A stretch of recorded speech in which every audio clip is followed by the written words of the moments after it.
করে ইনিশিয়ালাইজ দেওয়া যায়, কিন্তু DanFost ইনভার্টার ইনিশিয়ালাইজ দেওয়ার জন্য যেটা আমাদেরকে করতে হবে সেটা হচ্ছে এই যে কুইক মেনু বাটন প্লাস এবং চেঞ্জ ডাটা তিনটা বাটন একসাথে চেপে ধরে পাওয়ার অন করতে হবে। এখন তো পাওয়ার অন অবস্থায় আছে, আমরা পাওয়ারটা এখন অফ করে দেব।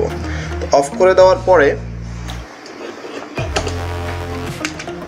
এরপরে যখন আমরা তিনটা বাটন একসাথে চেপে ধরে তারপরে যেগুলো পাওয়ার অন করব, এই তিনটা বাটন একসাথে চেপে ধরতে হবে।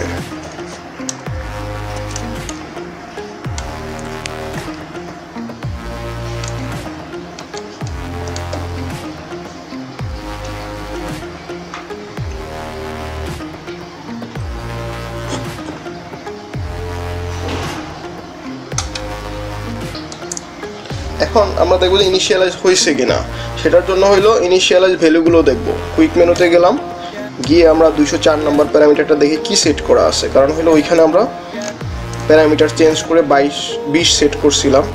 এখন যদি দেখি যে চেঞ্জ হয়েছে তাইলে তো বুঝবো যে হ্যাঁ ইনিশিয়ালাইজ হয়ে গেছে। তো সেটাই দেখি 204 নম্বর প্যারামিটারে অ্যাকচুয়ালি কি আছে। হ্যাঁ, 204 নম্বর প্যারামিটার 0 হয়ে গেছে, যেটা হচ্ছে ইনভার্টারের ইনিশিয়ালাইজ বা ডিফল্ট ভ্যালু।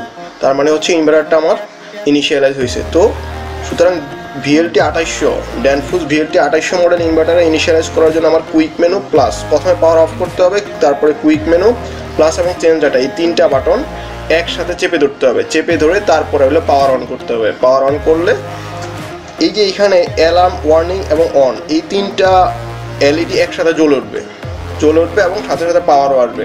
তার মানে হইলো ইনভার্টারটা ইনিশিয়ালাইজ হয়েছে। তো এইভাবে আমরা DanFost ইনভার্টারের ইনিশিয়ালাইজ করতে পারবো।